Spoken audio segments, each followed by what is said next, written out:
Now that we're men, we can do anything. Now that we're men, we are invincible. Now that we're men, we'll go to Shell City, get the crown, save the town, and Mr. Krabs.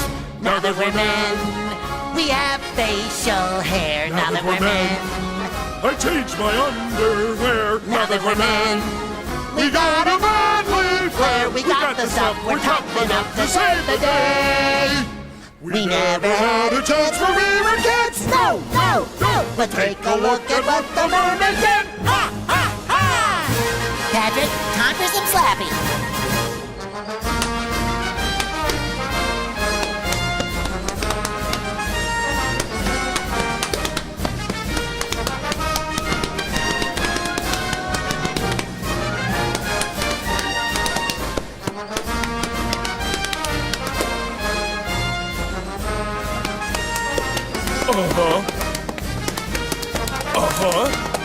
Oh, yeah. Yeah, go SpongeBob. Hooray! Now that they're men, you can't bother them. Now that they're men, they have become our friends. Now that they're men, there'll be a happy end. They'll pass the test and finish the quest for the crown. They'll pass the test and finish the quest. They'll pass the test and finish the quest for the crown.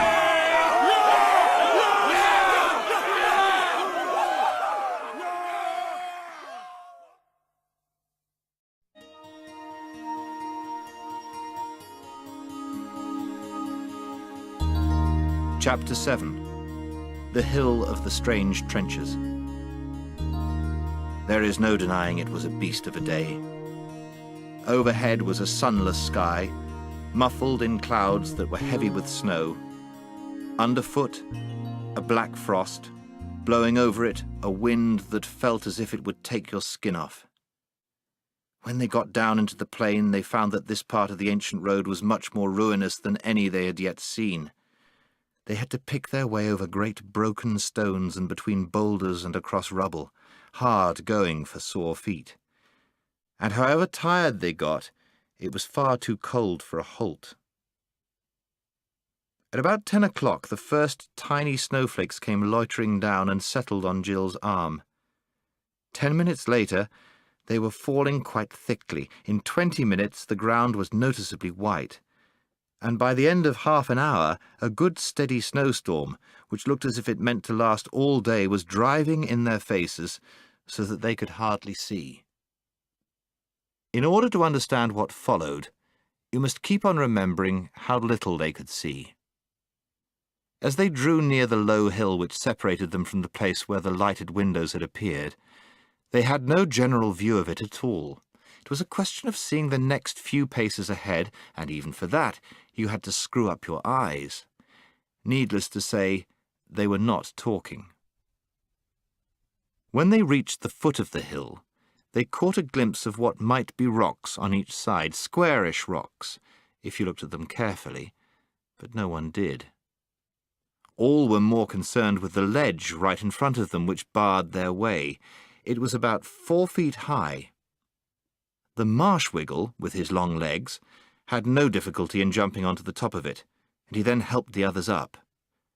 It was a nasty wet business for them, though not for him, because the snow now lay quite deep on the ledge. They then had a stiff climb, Jill fell once, up very rough ground for about 100 yards, and came to a second ledge.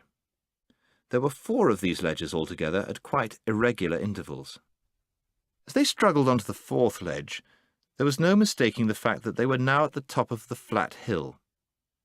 Up till now, the slope had given them some shelter. Here they got the full fury of the wind, for the hill, oddly enough, was quite as flat on top as it had looked from a distance, a great level tableland which the storm tore across without resistance. In most places the snow was still hardly lying at all, for the wind kept catching it up off the ground in sheets and clouds, and hurling it in their faces. And round their feet little eddies of snow ran about as you sometimes see them doing over ice. And indeed, in many places, the surface was almost as smooth as ice, But to make matters worse, it was crossed and crisscrossed with curious banks, or dikes, which sometimes divided it up into squares and oblongs. All these, of course, had to be climbed. They varied from 2 to 5 feet in height and were about a couple of yards thick. On the north side of each bank, the snow already lay in deep drifts, and after each climb you came down into a drift and got wet. Fighting her way forward with hood up and head down and numb hands inside her cloak, Jill had glimpses of other odd things on that horrible tableland. Things on her right that looked vaguely like factory chimneys, and on her left a huge cliff, straighter than any cliff ought to be. But she wasn't at all interested, and didn't give them a thought. The only things she thought about were her cold hands, and nose and chin and ears, and hot baths and beds at Harfang. Suddenly she slid about 5 feet, and found herself, to her horror, sliding down into a dark, narrow chasm, which seemed that moment to have appeared in front of her. Half a second later she had reached the bottom. She appeared to be in a kind of trench, or groove, only about 3 feet wide. And though she was shaken by the fall, almost the first thing she noticed was the relief of being out of the wind, for the walls of the trench rose high above her. The next thing she noticed was, naturally, the anxious faces of Scrub and Puddleglum looking down at her from the edge. "Are you hurt, Pole?" shouted Scrub. "Both legs broken, I shouldn't wonder," shouted Puddleglum. Jill stood up and explained that she was all right, but they'd have to help her out. "What is it you've fallen into?" asked Scrub. "It's a kind of trench, or it might be a kind of sunken lane or something," said Jill. "It runs quite straight." "Yes, by Jove," said Scrub, "and it runs due north. I wonder, is it a sort of a road? If it was, we'd be out of this infernal wind down there. Is there a lot of snow at the bottom?" "Hardly any. It all blows over the top, I suppose. What happened further on?" "Half a sec, I'll go and see," said Jill. She got up and walked along the trench, but before she'd gone far, it turned sharply to the right. She shouted this information back to the others. "What's round the corner?" asked Scrub. Now it happened that Jill had the same feeling about twisty passages and dark places underground, or even nearly underground, that Scrub had about the edges of cliffs. She had no intention of going round that corner alone, especially when she heard Puddleglum bawling out from behind her, "Be careful, Paul! It's just the sort of place that might lead to a dragon's cave, and in a giant country there might be giant earthworms or giant beetles." "I don't think it goes anywhere much," said Jill, coming hastily back. "I'm jolly well going to have a look," said Scrub. "What do you mean by anywhere much, I should like to know?" So he sat down on the edge of the trench. Everyone was too wet by now to bother about being a bit wetter, and then dropped in. He pushed past Jill, and though he didn't say anything, she felt sure that he knew she had funked it. So she followed him closely, but took care not to get in front of him. It proved, however, a disappointing exploration. They went round the right-hand turn, and straight on for a few paces. Here there was a choice of ways, straight on again, or sharp to the right. "That's no good," said Scrub, glancing down the right-hand turn. "That would be taking us back, south." He went straight on, but once more, in a few steps, they found a second turn to the right. But this time there was no choice of ways, for the trench they'd been following here came to a dead end. "No good," grunted Scrub. Jill lost no time in turning and leading the way back. When they returned to the place where Jill had first fallen in, the Marshwiggle with his long arms had no difficulty in pulling them out, but it was dreadful to be out on top again. Down in those narrow slits of trenches, their ears had almost begun to thaw. They'd been able to see clearly and breathe easily and hear each other speak without shouting. It was absolute misery to come back into the withering coldness. and it did seem hard when Puddleglum chose that moment for saying, "You still sure of those signs, Poll? What's the one we ought to be after now?" "Oh, come on, bother the sign," said Poll. "Something about someone mentioning Aslan's name, I think, but I'm jolly well not going to give a recitation here." As you see, she had got the order wrong. That was because she had given up saying the signs over every night. She still really knew them if she troubled to think, but she was no longer so pat in her lesson as to be sure of reeling them off in the right order at a moment's notice and without thinking. Puddleglum's question annoyed her because, deep down inside her, she was already annoyed with herself for not knowing the lion's lesson quite so well as she felt she ought to have known it. This annoyance, added to the misery of being very cold and tired, made her say, "Bother the signs." She didn't perhaps quite mean it. "Oh, that was next, was it?" said Puddleglum. "Now I wonder, are you right? Got mixed, I shouldn't wonder. Seems to me this hill, this flat place we're on, is worth stopping to have a look at. Have you noticed?" "Oh, law," said Scrub, "is this a time for stopping to admire the view? For goodness sake, let's get on." "Oh, look, look, look," cried Jill and pointed. Everyone turned, and everyone saw. Some way off to the north, and a good deal higher up than the tableland on which they stood, a line of lights had appeared. This time, even more obviously than when the travellers had seen them the night before, they were windows. Smaller windows that made one think deliciously of bedrooms, and larger windows that made one think of great halls, with fires roaring on the hearth, and hot soup or juicy sirloins smoking on the table. "Harfang!" exclaimed Scrub. "It's all very well," said Puddleglum, "but what I was saying was—" "Oh, shut up!" said Jill crossly. "We haven't a moment to lose. Don't you remember what the lady said about their locking up so early? We must get there in time. We must. We'll die if we're shut out on a night like this." "Well, isn't exactly a night, not yet," began Puddleglum, but the two children both said, "Come on," and began stumbling forward on the slippery tableland as quickly as their legs would carry them. The Marshwiggle followed them, still talking, but now that they were forcing their way into the wind again, they could not have heard him even if they had wanted to, and they didn't want. They were thinking of baths and beds and hot drinks, and the idea of coming to Harfang too late and being shut out was almost unbearable. In spite of their haste, it took them a long time to cross the flat top of that hill, and even when they had crossed it, there were still several ledges to climb down on the far side. But at last they reached the bottom and could see what Harfang was like.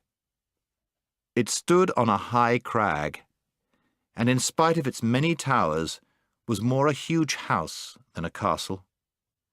Obviously the gentle giants feared no attack. There were windows in the outside wall quite close to the ground, a thing no one would have in a serious fortress. There were even odd little doors here and there, so that it would be quite easy to get in and out of the castle without going through the courtyard. This raised the spirits of Jill and Scrub, made the whole place look more friendly and less forbidding.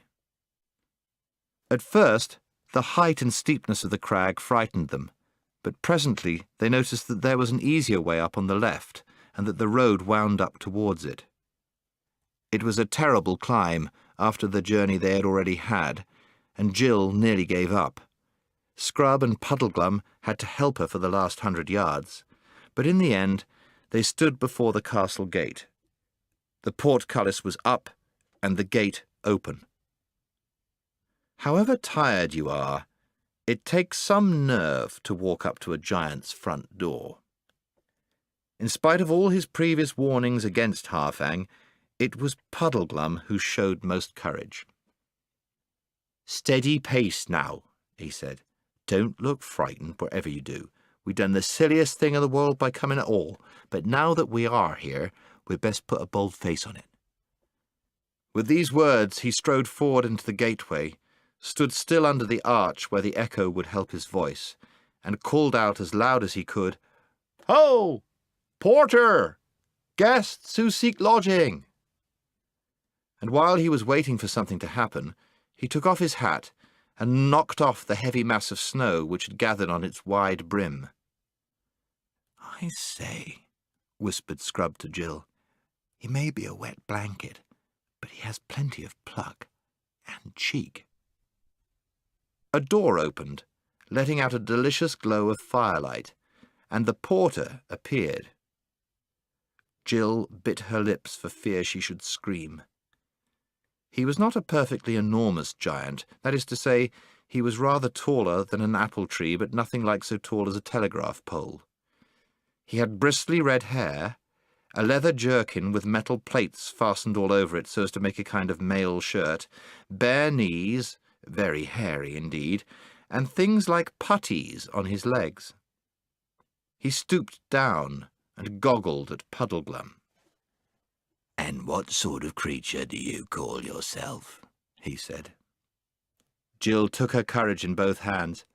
"Please," she said, shouting up at the giant, "the Lady of the Green Kirtle salutes the King of the Gentle Giants, and has sent us 2 southern children and this Marshwiggle, his name's Puddleglum, to your autumn feast, if it's quite convenient, of course," she added. "Uh-huh," said the porter. "That's quite a different story. Come in, little people, come in. You'd best come into the lodge while I'm sending word to His Majesty." He looked at the children with curiosity. "Blue faces," he said. "I didn't know they were that colour. Don't care about it myself, but I dare say you look quite nice to one another. Beetles fancy other beetles, they do say." "Our faces are only blue with cold," said Jill. "We're not this colour really." "Then come in and get warm. Come in, little shrimps," said the porter. They followed him into the lodge, and though it was rather terrible to hear such a big door clang shut behind them, they forgot about it as soon as they saw the thing they had been longing for ever since supper-time the previous night, a fire, and such a fire. It looked as if 4 or 5 whole trees were blazing on it, and it was so hot they couldn't go within yards of it. But they all flopped down on the brick floor as near as they could bear the heat, and heaved great sighs of relief. "Now, youngster," said the porter to another giant who had been sitting in the back of the room staring at the visitors till it looked as if his eyes would start out of his head, "run across with this message to the house." And he repeated what Jill had said to him. The younger giant, after a final stare and a great guffaw, left the room. "Now, Froggy," said the porter to Puddleglum, "you look as if you wanted some cheering up." He produced a black bottle very like Puddleglum's own, but about 20 times larger. Let me see, said the porter. "I can't give you a cup, or you'll drown yourself. Let me see. This salt cellar will be just the thing. You needn't mention it over at the house. The silver will keep on getting over here, and it's not my fault." The salt cellar was not very like one of ours, being narrower and more upright, and made quite a good cup for Puddleglum when the giant set it down on the floor beside him. The children expected Puddleglum to refuse it, distrusting the gentle giants as he did, but he muttered, "Oh, it's rather late to be thinking of precautions now that we're inside and the door's shut behind us." Then he sniffed at the liquor. "Smells all right," he said, "but that's nothing to go by. Better make sure," and took a sip. "Tastes all right too," he said, "but it might do that at the first sip. How does it go on?" He took a larger sip. "Ah," he said, "but is it the same all the way down?" And took another. "There'll be something nasty at the bottom, I shouldn't wonder," he said, and finished the drink. He licked his lips and remarked to the children, "This'll be a test, you see. If I curl up, or burst, or turn into a lizard or something, then you'll know not to take anything they offer you." But the giant, who was too far up to hear the things Puddleglum had been saying under his breath, roared with laughter and said, "Why, Froggy, you're a man. See him put it away. Not a man. Marshwiggle, replied Puddleglum in a somewhat indistinct voice. Not frog neither. Marshwiggle. At that moment the door opened behind them, and the younger giant came in, saying, "They're to go to the throne room at once."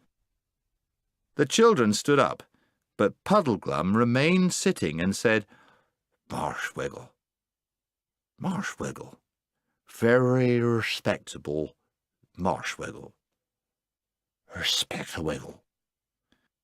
"Show them the way, young un," said the giant porter. "You better carry Froggy. He's had a drop more than's good for him."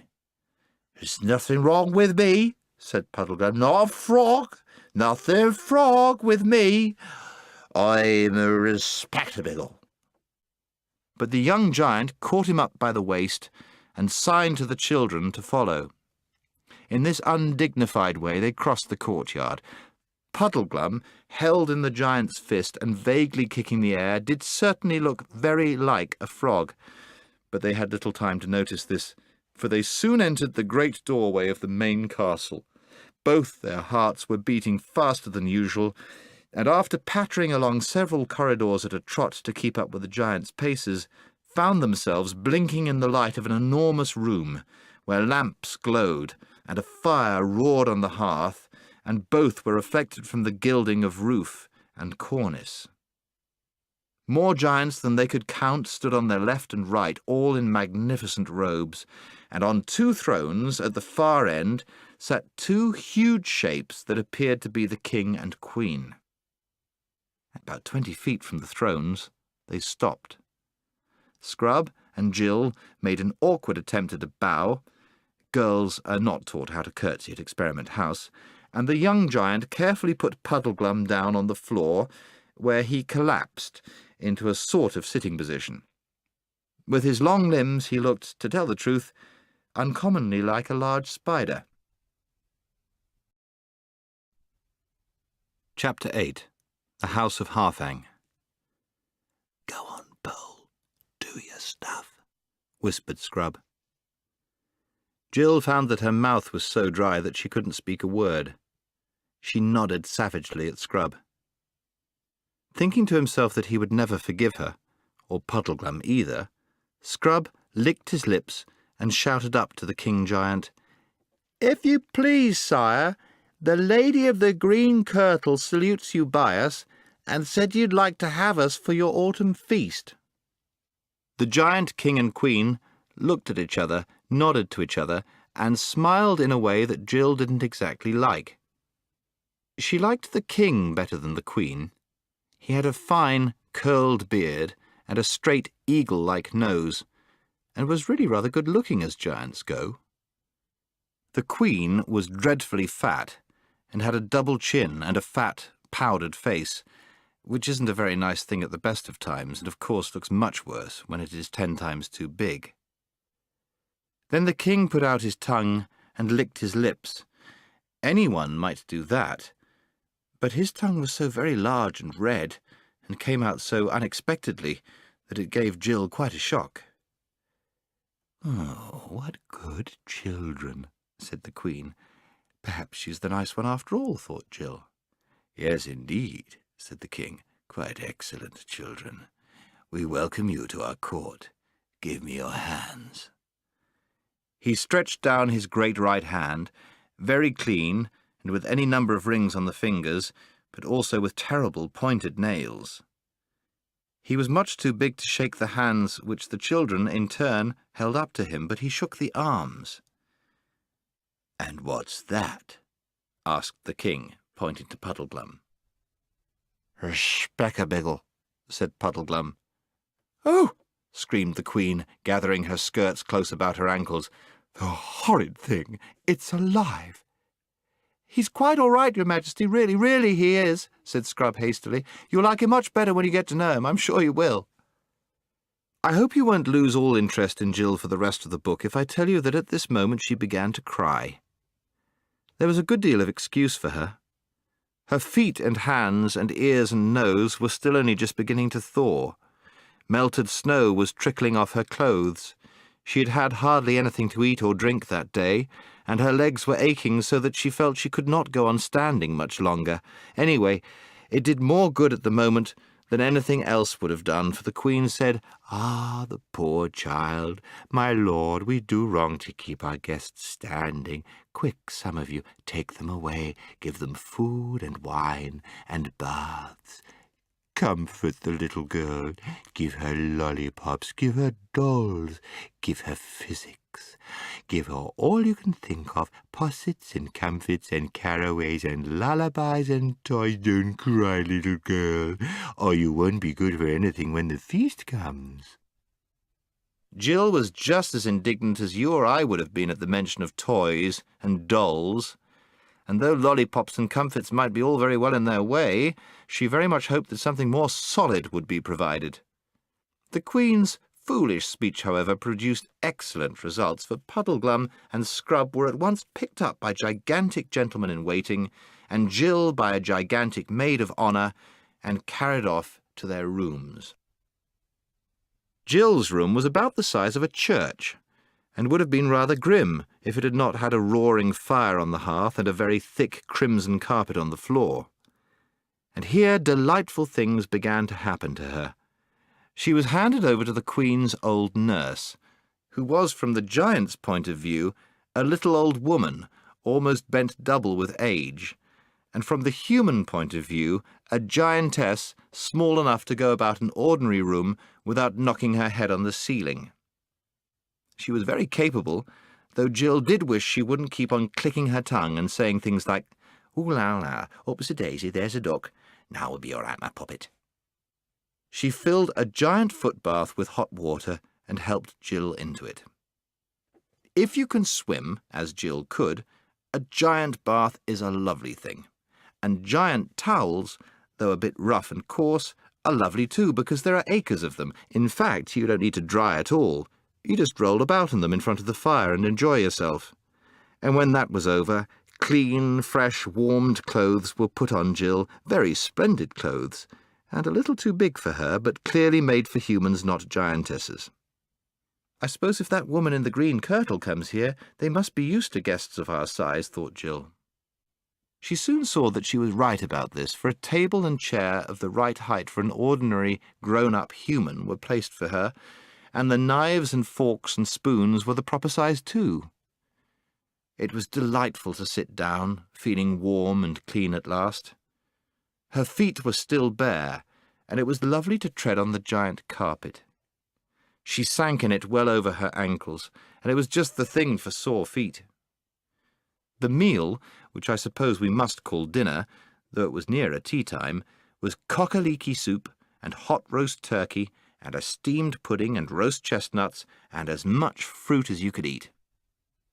The only annoying thing was that the nurse kept coming in and out, and every time she came in she brought a gigantic toy with her. A huge doll, bigger than Jill herself, a wooden horse on wheels about the size of an elephant, a drum that looked like a young gasometer, and a woolly lamb. They were crude, badly made things, painted in very bright colours, and Jill hated the sight of them. She kept on telling the nurse she didn't want them, but the nurse said, "Tut, tut, tut, you want 'em all right when you've had a bit of a rest, you know. Hee, Betty bye now, precious poppet." The bed was not a giant bed, but only a big four-poster, like what you might see in an old-fashioned hotel, and very small it looked in that enormous room. She was very glad to tumble into it. "Is it still snowing, nurse?" she asked sleepily. "No, raining now, ducky," said the giantess. "Rain'll wash away all the nasty snow. Precious puppet will be able to go out and play tomorrow." And she tucked Jill up and said good night. I know nothing so disagreeable as being kissed by a giantess. Jill thought the same, but was asleep in 5 minutes.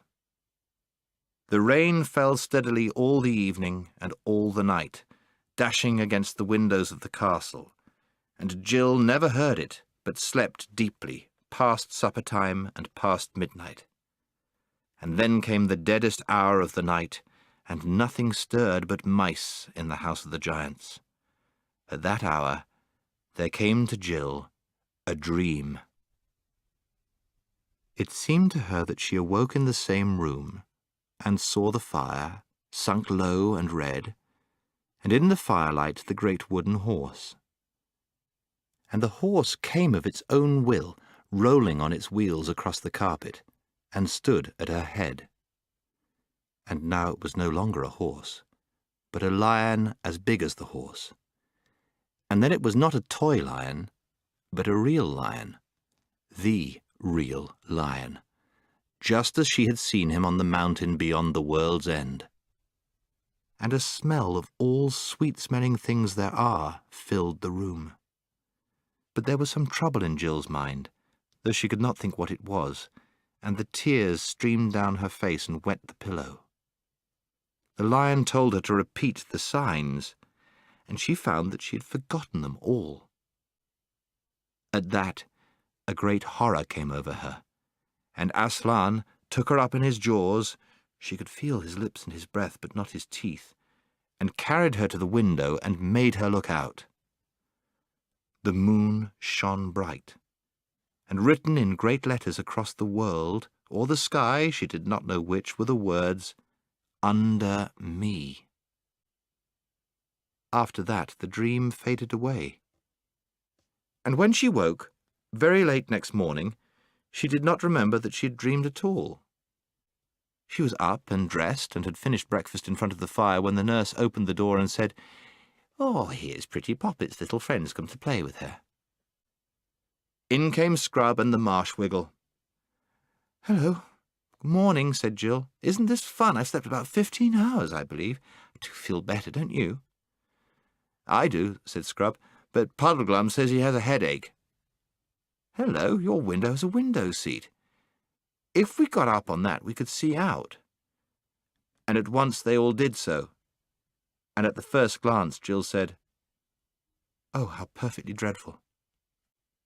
The sun was shining, and except for a few drifts, the snow had been almost completely washed away by the rain. Down below them, spread out like a map, lay the flat hilltop which they had struggled over yesterday afternoon. Seen from the castle, it could not be mistaken for anything but the ruins of a gigantic city. It had been flat, as Jill now saw, because it was still, on the whole, paved, though in places the pavement was broken. The criss-cross banks were what was left of the walls of huge buildings which might once have been giants' palaces and temples. One bit of wall, about 500 feet high, was still standing. It was that which she thought was a cliff. The things that had looked like factory chimneys were enormous pillars, broken off at unequal heights. Their fragments lay at their bases like felled trees of monstrous stone. The ledges which they had climbed down on the north side of the hill, and also, no doubt, the other ledges which they had climbed up on the south side, were the remaining steps of giant stairs.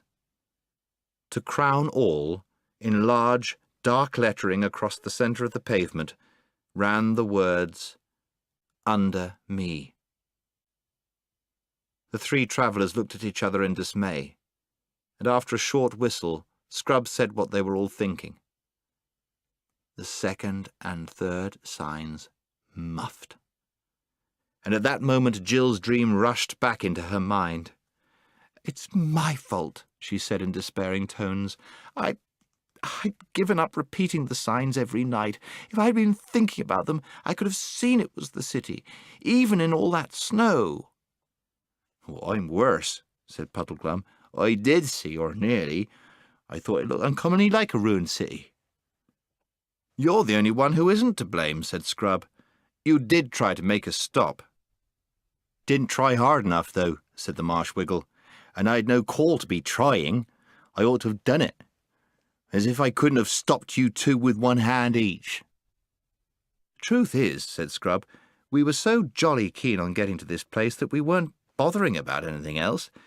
At least I know I was. Ever since we met that woman with the knight who didn't talk, we've been thinking of nothing else.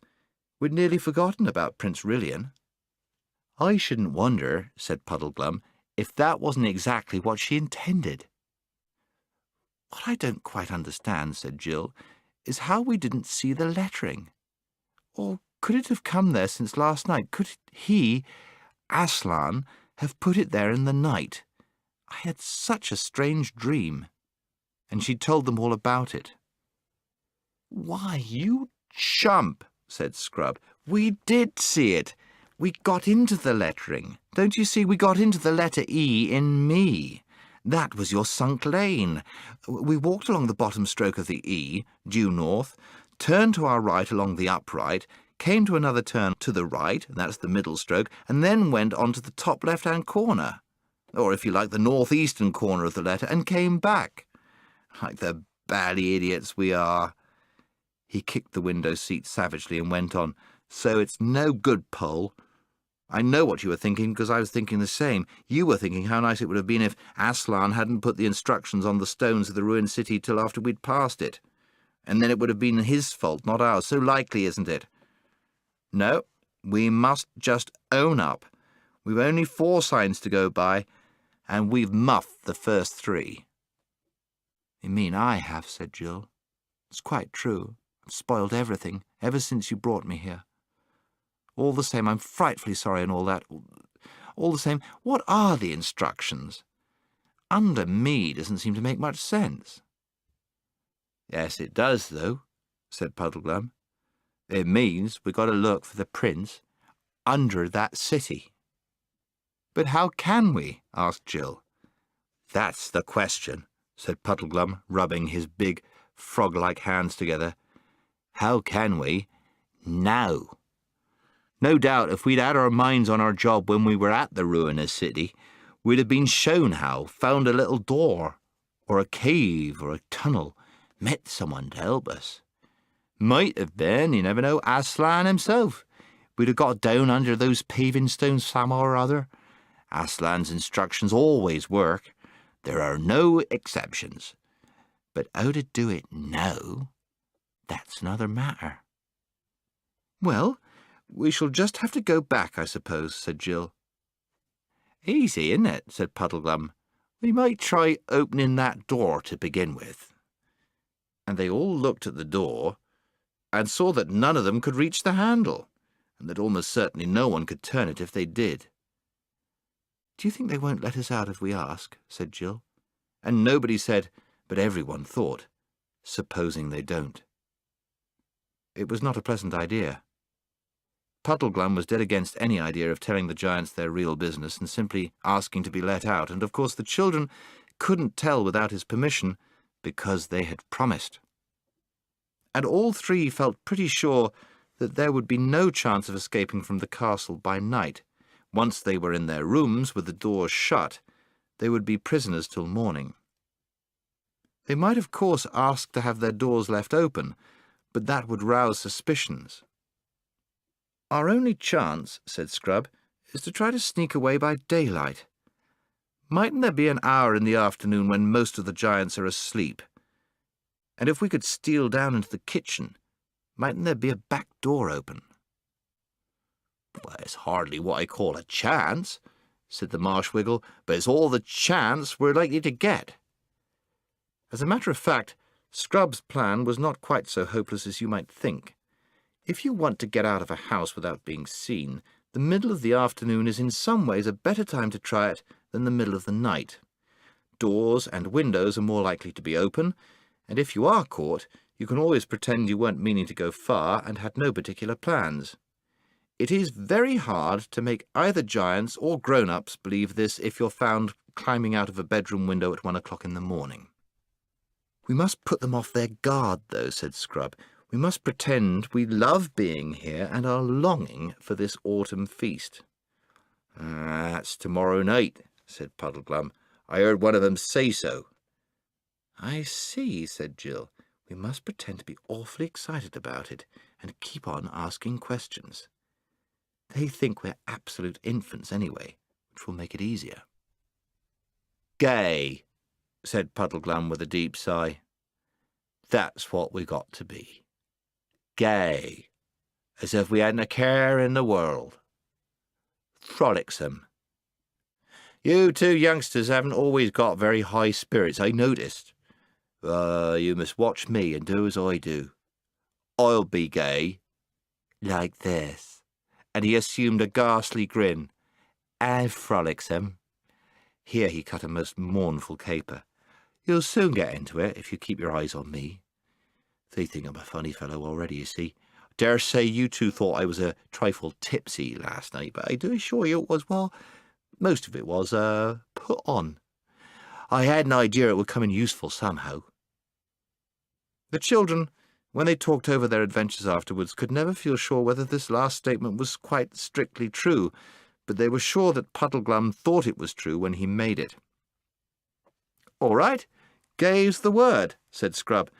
"Now, if we could only get someone to open this door, while we're fooling about and being gay, we've got to find out all we can about this castle."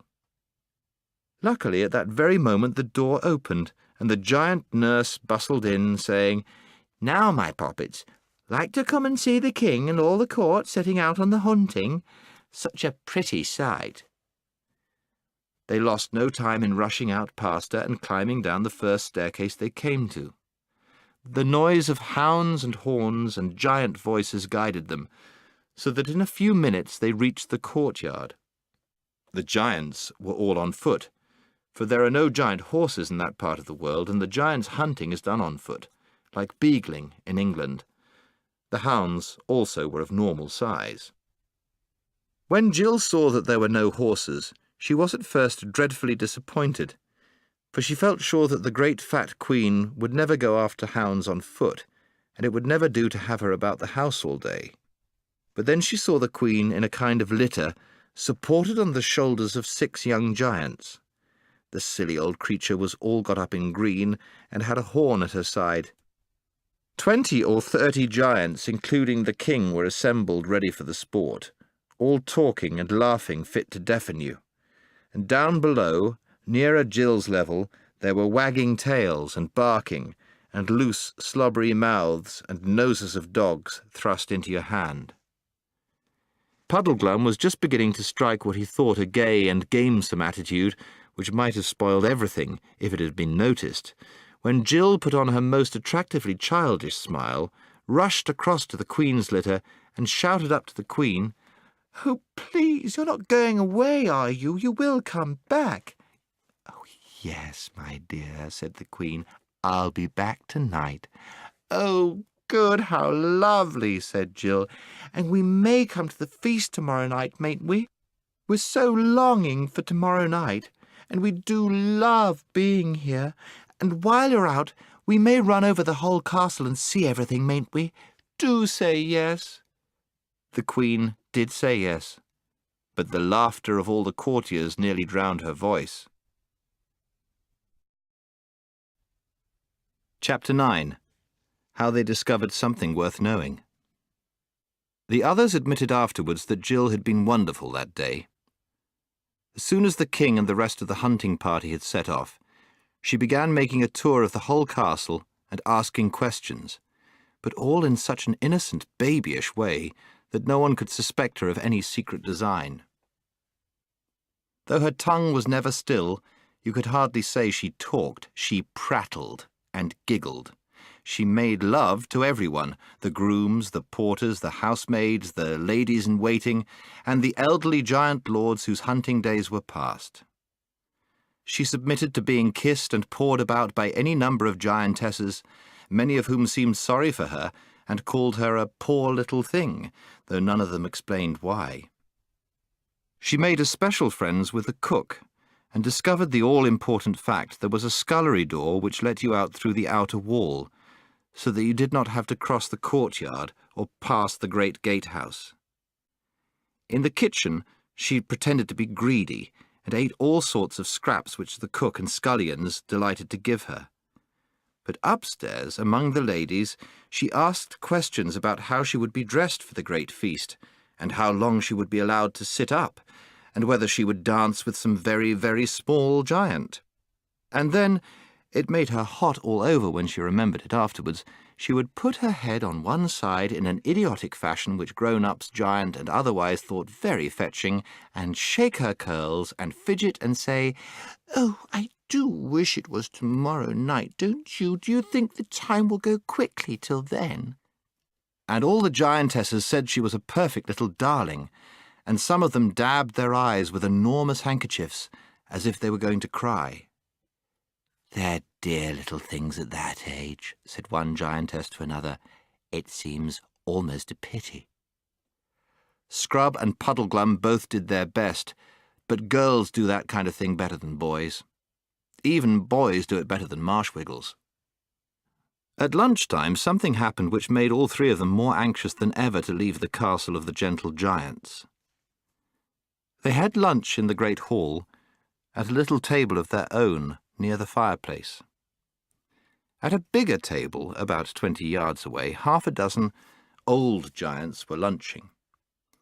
Their conversation was so noisy and so high up in the air that the children soon took no more notice of it than you would of hooters outside the window or traffic noises in the street.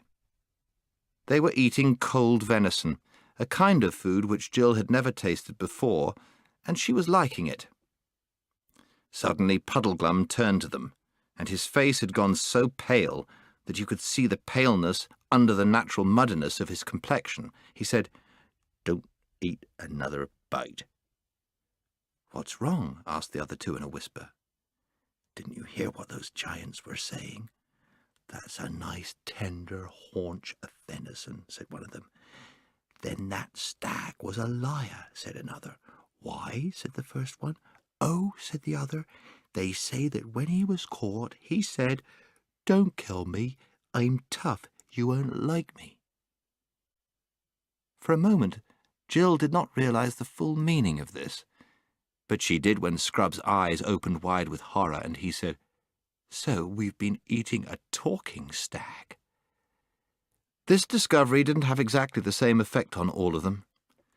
Jill, who was new to that world, was sorry for the poor stag and thought it was rotten of the giants to have killed him. Scrub, who had been in that world before and had at least one talking beast as his dear friend, felt horrified, as you might feel about a murder.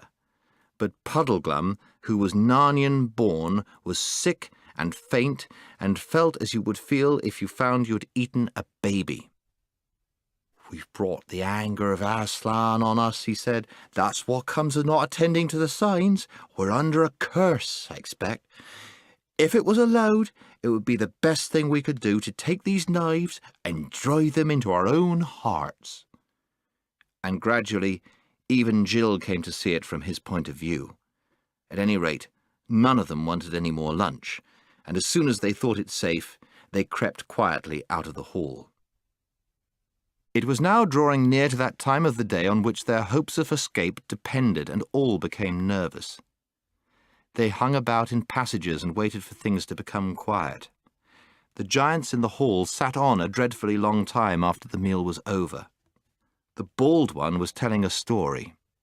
When that was over, the three travellers dawdled down to the kitchen. But there were still plenty of giants there, or at least in the scullery, washing up and putting things away. It was agonizing, waiting till these finished their jobs and one by one wiped their hands and went away. At last only one old giantess was left in the room. She pottered about, and at last the three travellers realized with horror that she did not intend to go away at all. "Well, dearies," she said to them, "that job's about through. Let's put the kettle there. That'll make a nice cup of tea presently. Now I can have a little bit of a rest. Just look into the scullery like good poppets and tell me if the back door is open." "Yes, it is," said Scrub. "That's right. I always leave it open so as Puss can get in and out, the poor thing." Then she sat down on one chair and put her feet up on another. "I don't know as I mightn't have 40 winks," said the giantess, "if only that blamey hunting party doesn't come back too soon." All their spirits leapt up when she mentioned 40 winks, and flopped down again when she mentioned the return of the hunting party.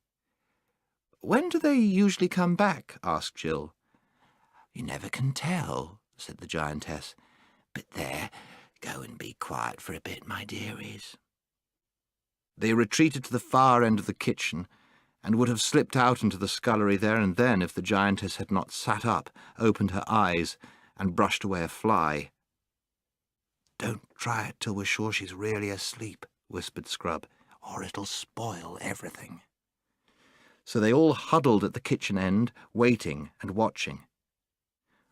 The thought that the hunters might come back at any moment was terrible, and the giantess was fidgety. Whenever they thought she had really gone to sleep, she moved. "I can't bear this," thought Jill. To distract her mind, she began looking about her. Just in front of her was a clean, wide table with 2 clean pie dishes on it, and an open book. They were giant pie dishes, of course. Jill thought that she could lie down just comfortably in one of them. Then she climbed up on the bench beside the table to look at the book. She read, "Mallard. This delicious bird can be cooked in a variety of ways."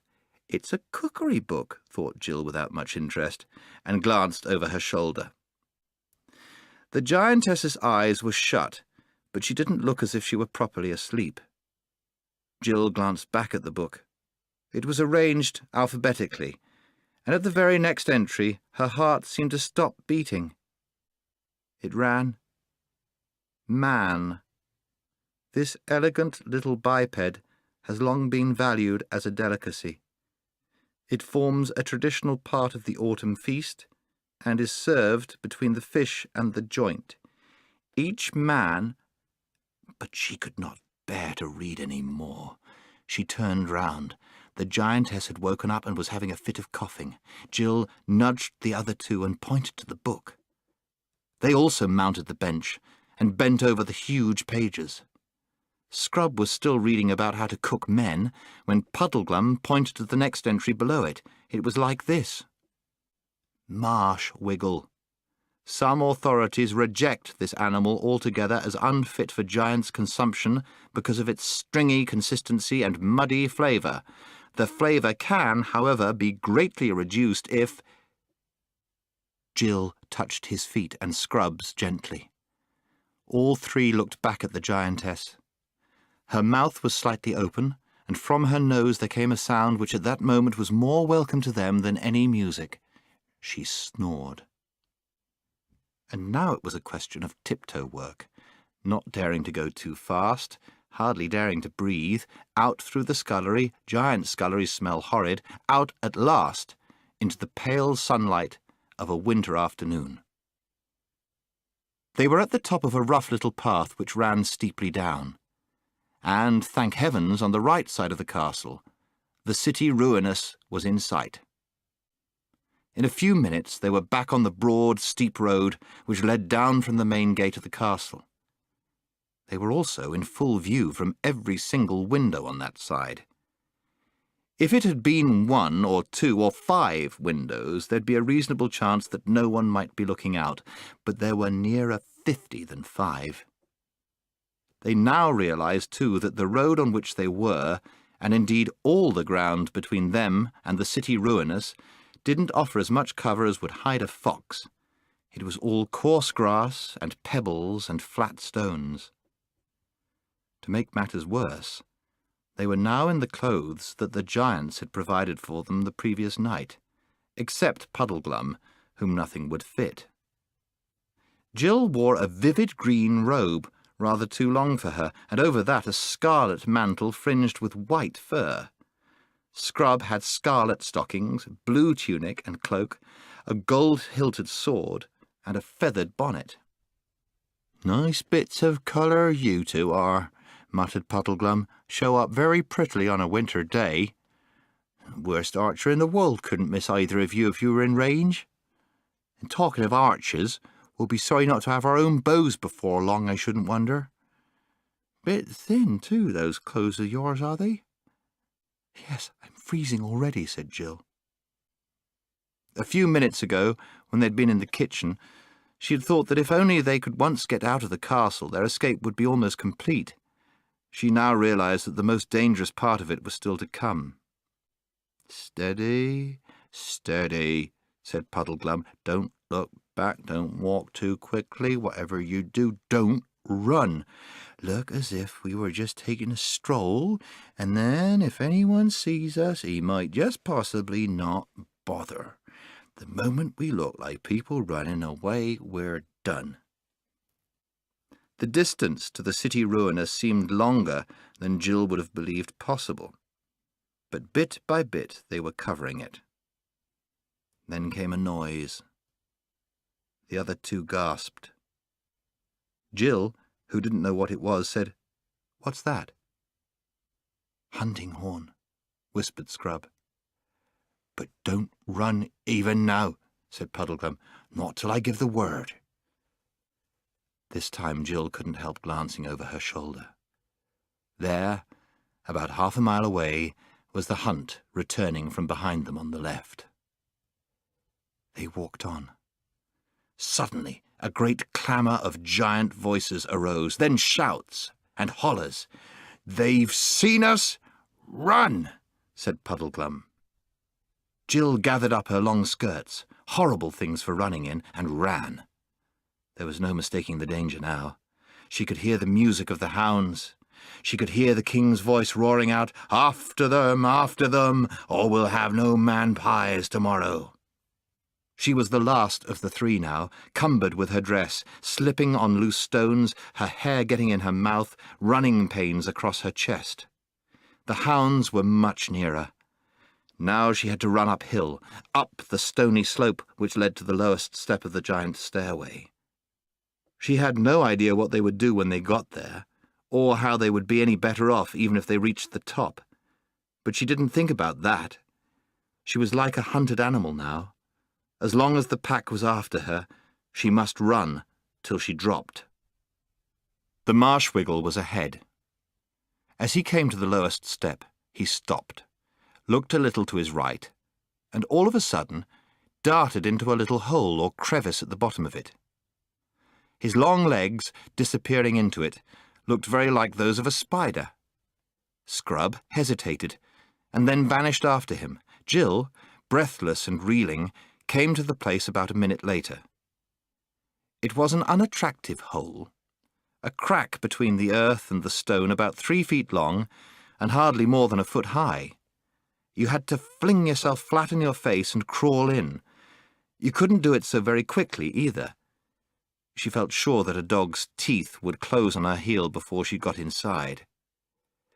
"Quick, quick, stones! Fill up the opening!" came Puddleglum's voice in the darkness beside her. It was pitch black in there, except for the grey light in the opening by which they had crawled in. The other two were working hard. She could see Scrub's small hands and the Marshwiggle's big frog-like hands black against the light, working desperately to pile up stones. Then she realised how important this was and began groping for large stones herself and handing them to the others. Before the dogs were baying and yelping at the cave mouth, they had it pretty well filled, and now, of course, there was no light at all. "Further in, quick," said Puddleglum's voice. "Let's all hold hands," said Jill. "Good idea," said Scrub, but it took them quite a long time to find one another's hands in the darkness. The dogs were sniffing at the other side of the barrier now. "Try if we can stand up," suggested Scrub. They did, and found that they could. Then Puddleglum, holding out a hand behind him to Scrub, and Scrub holding a hand out behind him to Jill, who wished very much that she was the middle one of the party and not the last, they began groping with their feet and stumbling forwards into the blackness. It was all loose stones underfoot. Then Puddleglum came up to a wall of rock. They turned a little to their right and went on. There were a good many more twists and turns. Jill had now no sense of direction at all, and no idea where the mouth of the cave lay. "The question is," came Puddleglum's voice out of the darkness ahead, "whether, taking one thing with another, it wouldn't be better to go back if we can and give the giants a treat at that feast of theirs instead of losing our way in the guts of a hill where, 10 to 1, there's dragons and deep holes and gases and water and... Oh! Let go! Save yourselves! After that, all happened quickly. There was a wild cry, a swishing, dusty, gravelly noise, a rattle of stones, and Jill found herself sliding, hopelessly sliding, and sliding quicker every moment down a slope that grew steeper every moment. It was not a smooth, firm slope, but a slope of small stones and rubbish. Even if you could have stood up, it would have been no use. Any bit of that slope you had put your foot on would have slid away from under you and carried you down with it. But Jill was more lying than standing, and the further they all slid, the more they disturbed all the stones and earth, so that the general downward rush of everything, including themselves, got faster and louder and dustier and dirtier. From the sharp cries and swearing of the other two, Jill got the idea that many of the stones which she was dislodging were hitting Scrub and Puddleglum pretty hard, and now she was going at a furious rate, and felt sure she would be broken to bits at the bottom. Yet somehow they weren't. They were a mass of bruises, and the wet sticky stuff on her face appeared to be blood. And such a mass of loose earth, shingle and larger stones was piled up around her and partly over her that she couldn't get up. The darkness was so complete that it made no difference at all whether you had your eyes open or shut. There was no noise. And that was the very worst moment Jill had ever known in her life. Supposing she was alone. Supposing the others. Then she heard movements around her, and presently all three, in shaken voices, were explaining that none of them seemed to have any broken bones. "We can never get up that again," said Scrub's voice. "Have you noticed how warm it is?" said the voice of Puddleglum. "That means we're a long way down. Might be nearly a mile." No one said anything. Some time later, Puddleglum added, "My tinder box has gone." After another long pause, Jill said, "I'm terribly thirsty." No one suggested doing anything. There was so obviously nothing to be done. For the moment, they did not feel it quite so badly as one might have expected. That was because they were so tired. Long, long afterwards, without the slightest warning, an utterly strange voice spoke. They knew at once that it was not the one voice in the whole world for which each had secretly been hoping, the voice of Aslan. It was a dark, flat voice, almost, if you know what that means, a pitch-black voice. It said, "What make you here, creatures of the overworld?"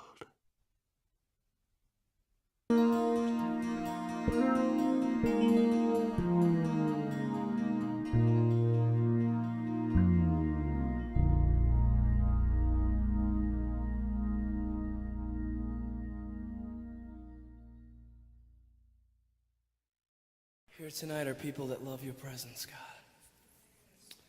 Here tonight are those that have said, we'd rather have Jesus than anything else.